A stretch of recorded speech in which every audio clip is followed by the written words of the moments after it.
So in the previous class, we have discussed and classify the sensors and transducers. So sensor is a device that when exposed to any physical phenomena, it produces a proportionally an output signal.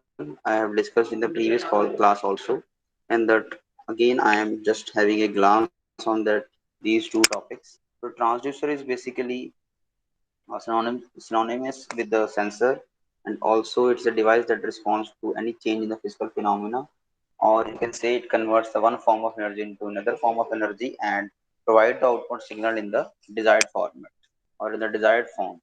So sensors are being classified. We are having linear and rotational or rotary differential transducers or transformers. Second one are the optical encoders, capacitive transducers, pitter tube. You have read that pitter tube in the your hydraulics and pneumatics subject. Strain gauge elements, photoresistors, or you can say these are the photo sensors. And first one we are on to the classifying. The first classification is the linear and rotational variable differential transducers that having the feature of high resolution with wide range capability, and mm, it is basically variable inductance transducer which is used for the measurement of linear displacements and converts the linear motion into the electrical signals. So this is basically the construction and working of the LVDT, that is linear variable differential transformer, or it is sometimes called an inductance transducer.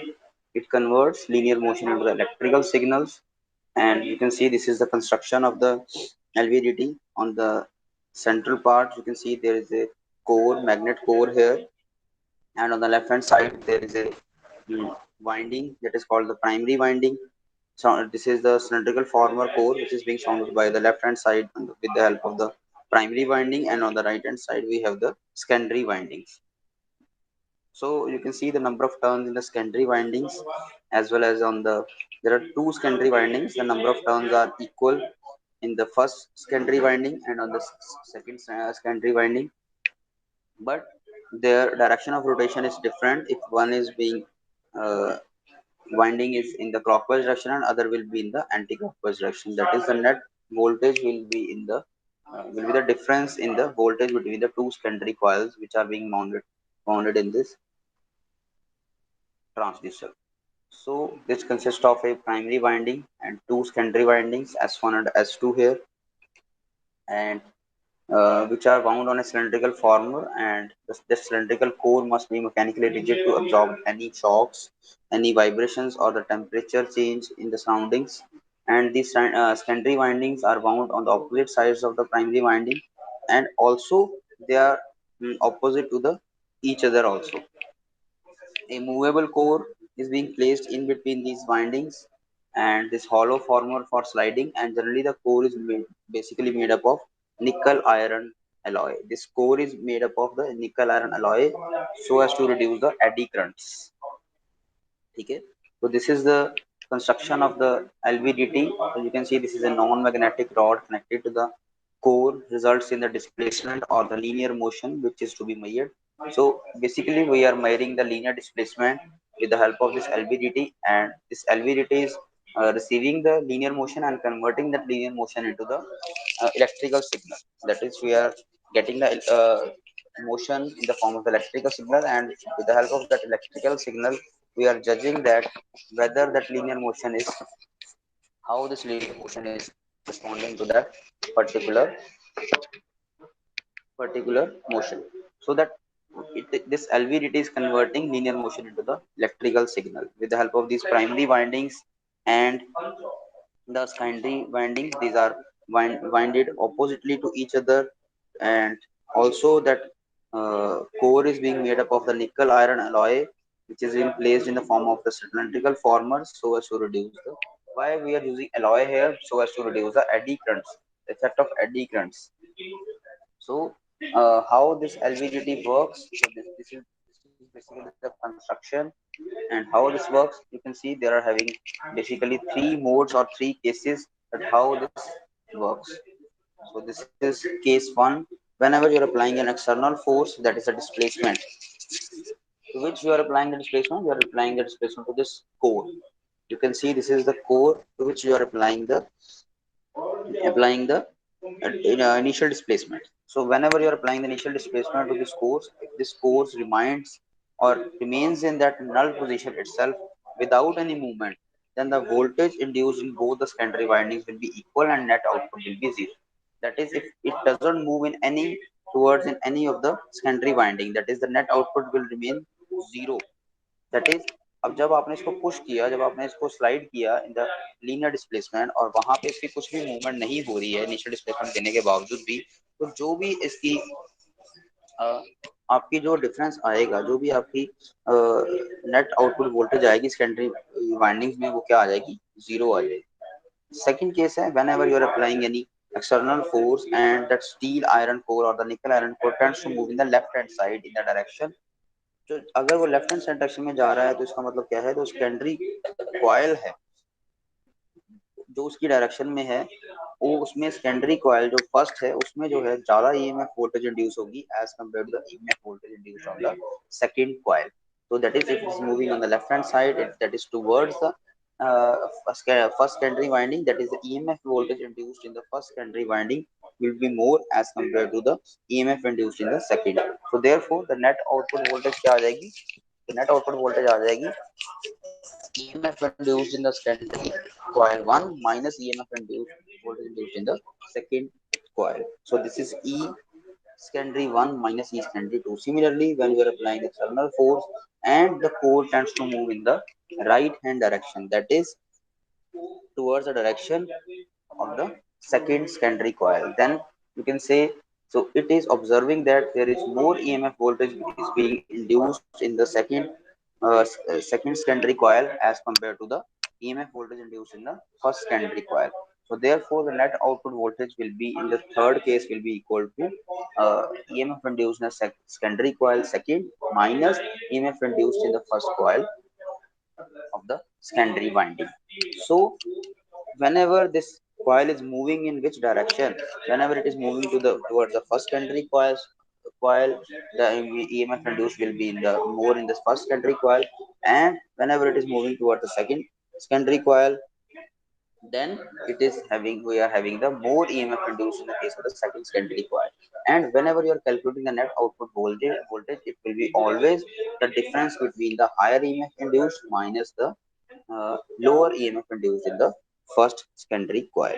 So with the help of this linear displacement, whenever you are applying the external force, that is external linear displacement to that coil, it is providing that linear displacement in the form of the electrical signal to us. So what is the electrical signal? That is the EMF voltage induced. There is a difference between the EMF voltage induced in the uh, two secondary coils attached in this arrangement. So this is the working of the LVDT. So next are the sensors. So what are the sensors? We have read in the previous slide here. Sensors are basically the device whenever they are exposed to any physical phenomena, they are giving the proportional output signal. That is, whenever you are giving the physical phenomena in the form of the temperature or displacement or force, and they are providing the proportional output signal in the form of electrical signal, magnetic signal, or the mechanical signal. So these are, we are classifying the sensors in the on the basis of the passive or the active, analog sensors, digital signal. So we are studying all these sensors in this in today's lecture. So first one are the passive sensors.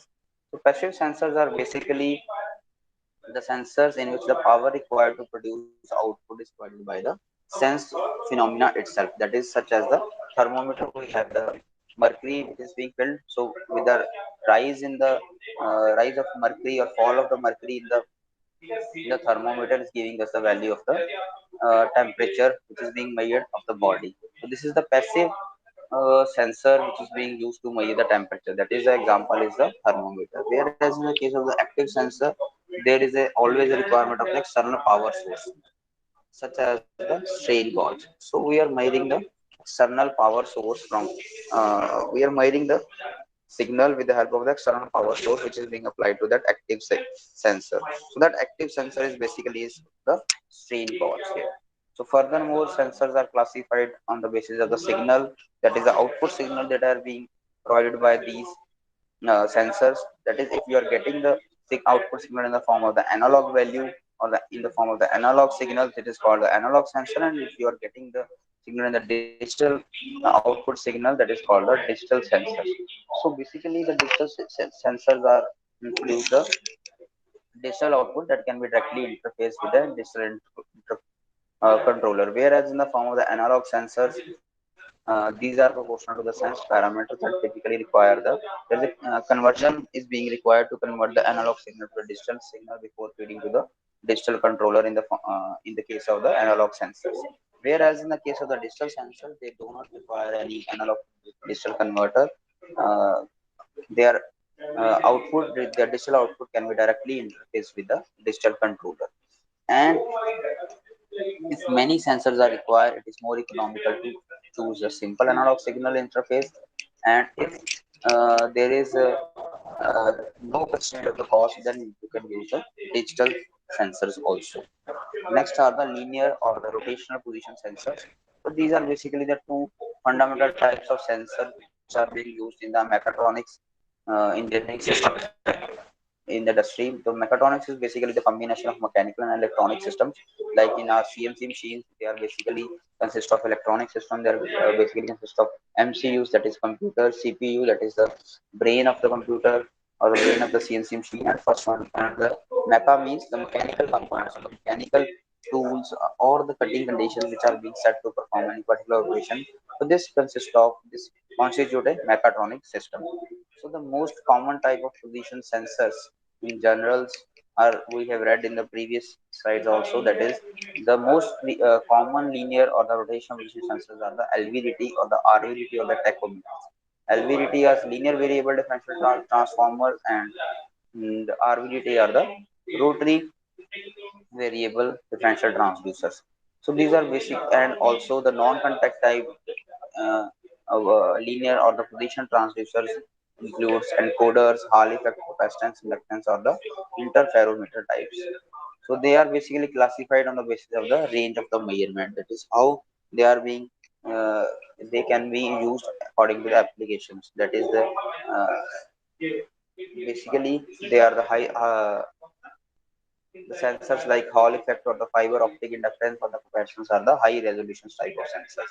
Like you have a camera in your mobile that can capture the picture of the high resolution, or you have the camera in the previous mobiles which you were having in your younger age that can have the lower megapixels. So that depends upon the range of the measurement using that. So we have classified these position sensors on the basis of the range of the measurement. On the other hand, the differential transformation have much larger range with the good resolutions. So interferometers type sensors provide both high resolutions as well as large range of measurement. That is, you can measure the or you can sense the signal typically up to a distance in the meters. And also high resolutions mean you are minuting, or in the form of the microns you are measuring the resolutions, or you are in the microns you are measuring the sensors with the help of the interferometers. So, but these interferometers sensors are basically very costly and requires larger setup times, and they are heavier in size. Next are the proximity sensors. So, what is the meaning of proximity? That is sensing or giving any signal whether that particular operation is presence or the absence of an object. Like if the tool is performing any operation on the specimen, so this proximity sensor is giving the signal to the tool that whether the specimen is present in the forja chuck or not. That is, this proximity sensor are judging or indicating that presence of any specimen or the tool in the spindle or in the forza chuck, the specimen in the case of the lathe machine. So they are basically used to sense the proximity of an object relative to the other. That is, if this proximity sensor is being installed to the tool, it will sense that whether the specimen is present here or not, and if uh, this proximity sensor is being installed on the workpiece side, then it will sense whether the tool has been fetched from the tool library or not. So these are basically three types of inductance, capacitance, and the photoelectric. And Hall effect also are typically being used as the proximity sensors. So in the inductance, proximity sensors we use coils, whereas in the case of the capacitance we are using the ferrous materials, and this change is being converted to a voltage trigger switch. Whereas the capacitance types are similar to the inductance, rather, but here we are just using the gap in between the capacitance plates. Whereas in the case of the photoelectric sensors, they are being used on the infrared light source. So photoelectric means photo means light, electric means the electric light source, that is infrared light source. So these are basically three types of proximity sensors which are being used in the CNC machines. First one are the inductance, second are the capacitance, and third one are the photoelectric. Inductance means they are being using the sensing the help of the coil wound around a soft iron core or the alloy core, and the capacitance are using the gap in between the capacitance plate, and that is if there is any change in the gap in the capacitance plate, they are giving the signal whether the one are the photoelectric, that is they are putting a infrared light on the source, light on the object, light on the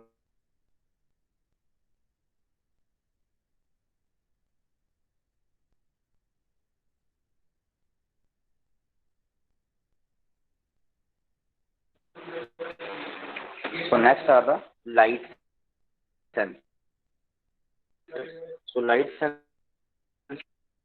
are typically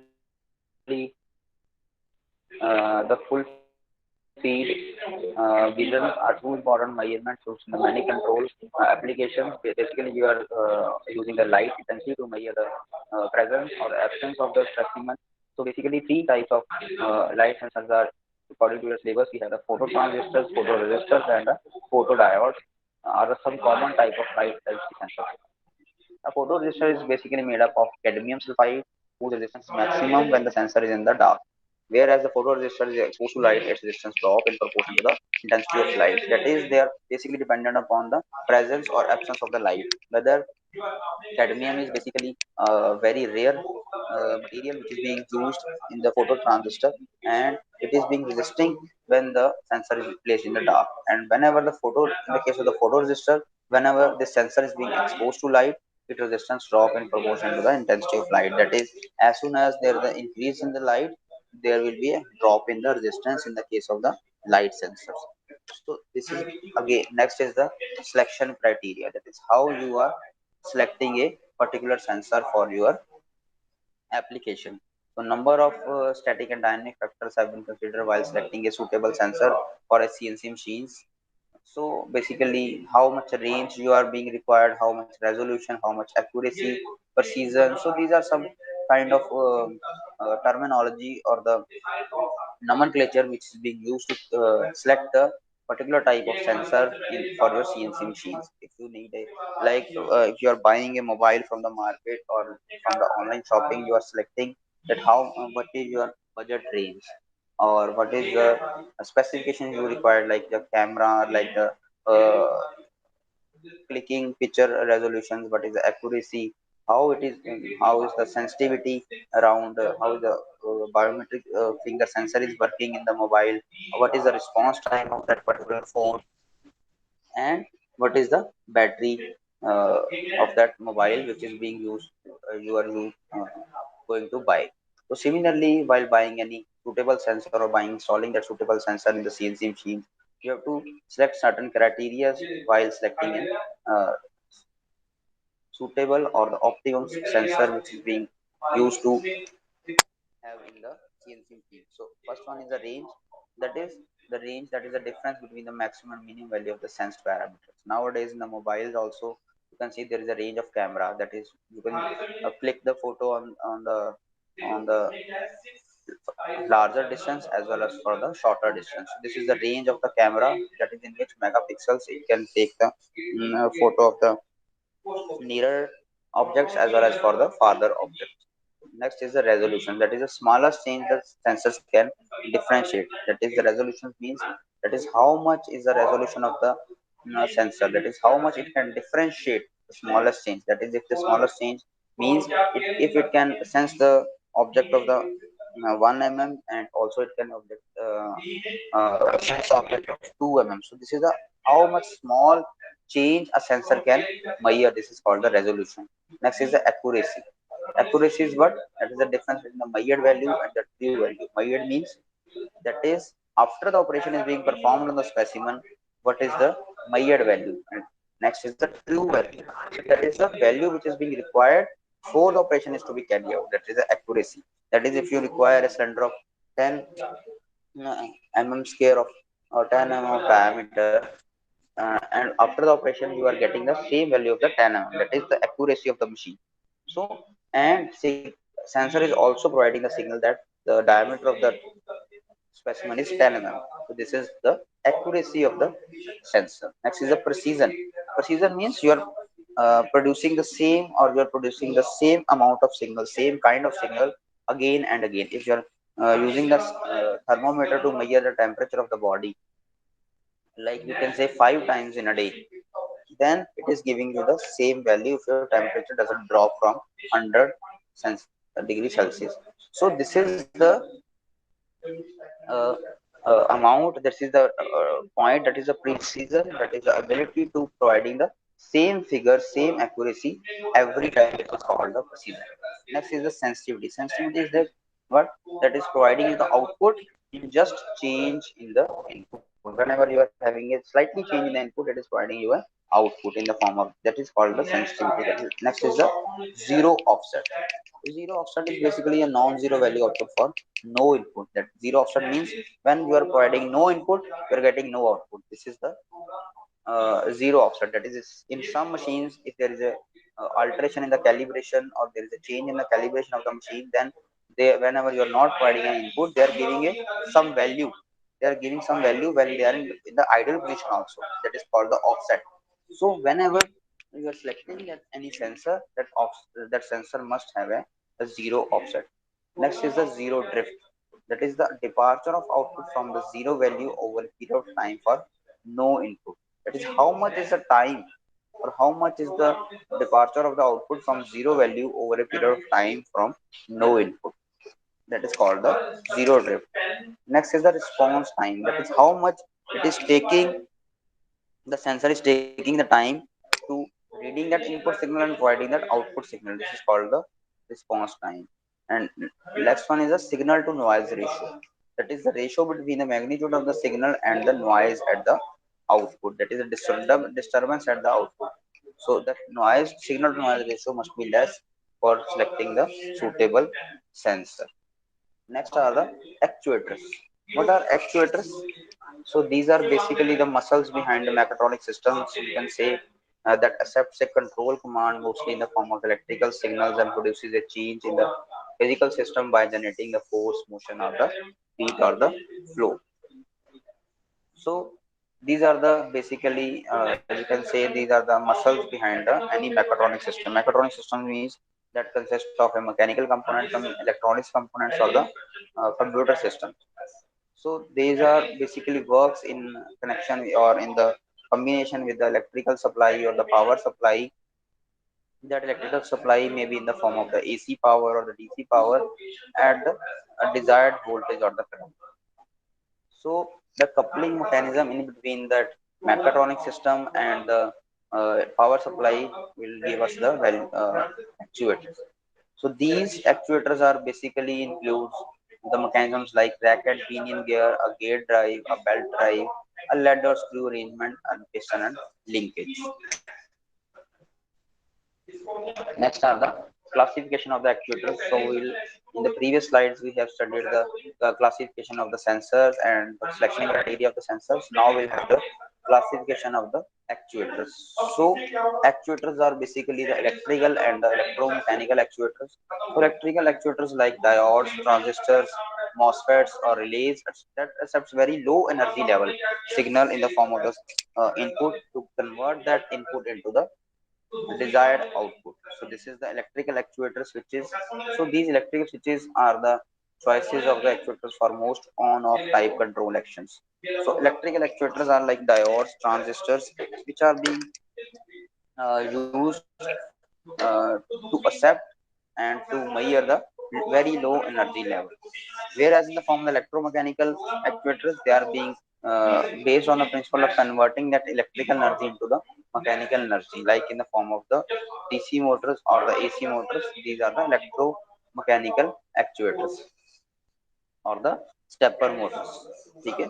So these are the electromechanical actuators. What are electromechanical actuators? Which are converting the electrical energy into the mechanical energy, like the motor which is being connected to our CNC machine. That is, as soon as you switch on the electrical energy from the switch, it is providing the mechanical motion to the tool or the specimen. This is the electromechanical actuator. That is DC motor or AC motor. You cannot call it as an engineer AC motor, simple motor. So these are basically the electromechanical actuators. Whereas diodes, transistors falls in the category of the electrical actuators. They are being measuring the very low energy level or very low energy level from an input signal to convert that into the desired output signal. So next are the electromagnetic actuators like the solenoids, whether they are DC solenoids or the AC solenoids, which are being basically whenever there is an iron core which is being energized, and that magnetic field, that is whenever the magnets are being placed in the system and magnetic field is being establishing, that provides the forces to push or pull that iron core, that is called the electromagnetic actuator. That is, that electromagnetic, as the name suggests, it is basically in the case of the DC solenoid actuator consists of soft iron cores, consist of uh, and that whenever the oil is energized with the help of the magnet which is being placed around the soft iron core, it provides the forces to push or pull the iron core. Whereas in the case of the AC solenoid devices, there are some AC excitation relays are being placed in the form of the electromagnetic actuators. Next are the hydraulic and pneumatic actuators. You have read this hydraulic and pneumatic actuators in your HAP subject also. So whenever they are basically either rotary or linear piston cylinder control valves, and they are being used to convert larger effort into the smaller effort, or you can measure or you can lift a larger load with the help of this pneumatic or hydraulic loads actuators. You can lift the higher loads with the help of the smaller effort. Whereas the pneumatic actuators, like air, they use the air pressure, and the hydraulic use the hydraulic pressure or the oil pressure. So they are the pneumatic actuators are basically used for the low to medium efforts or the low to medium forces, where the hydraulic actuators are being used for the larger motions or the larger forces. Hydraulic oils are basically being pressurized whenever the oil is incompressible, and they can produce a very large forces coupled with the large motion in a very cost effective manner. Like in the case of the screw jack, this is also an hydraulic actuator. Or if you are using an air compressor to fill the nitrogen in your tubes of your vehicle, so this is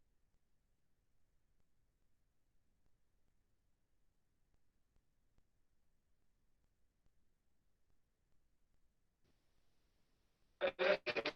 Or if you are run your vehicle smoothly, so you are filling nitrogen into the compressor, so that air cylinder which is getting the air from the atmosphere and compressing the air in the using that air compressor, and then you filling that compressed air into your tubes of your vehicle. So this is the pneumatic actuator is called. The example of a pneumatic actuator you can say is the air compressor. So similarly, for the hydraulic actuator, you can consider example of the screw jack, hydraulic screw jack. Next are the smart material actuators. So smart material, wherever you are using any material which is not having some uh, specific, uh, specific characteristics or the features, and smart material actuators like shape memory alloys, piezoelectric, magnetostatic, or electrorheological fluids or ion exchange polymers are most common smart material actuators which are being used in the industry nowadays. That is, smart material means you are compositing the material, you are using some different material which are not having the certain specific features or characteristics as compared to the other materials. Most common are the MEMS, that is micro and nano actuators, that is micro machines, micro electromechanical systems. Basically, electrical or electronics engineers use this kind of system. That is why this CNC machine consists of a is called a mechatronic system. So this is MEMS are basically micro machines, micro electrochemical systems, and micro systems are the tiny mobile devices being developed utilizing the standard microelectronic processes with the integration of semiconductors and machines micro mechanical elements. So these micro and nano actuators are basically a micro elements or electromechanical systems which are being installed in CNC machines to sense the input signal and provide that output signal in the form of the desired form. Next are the potentiometer. Like say potentiometer works similarly in the way of the LVDT. I have told you in the previous slides. So for today only, we'll sum up our lecture.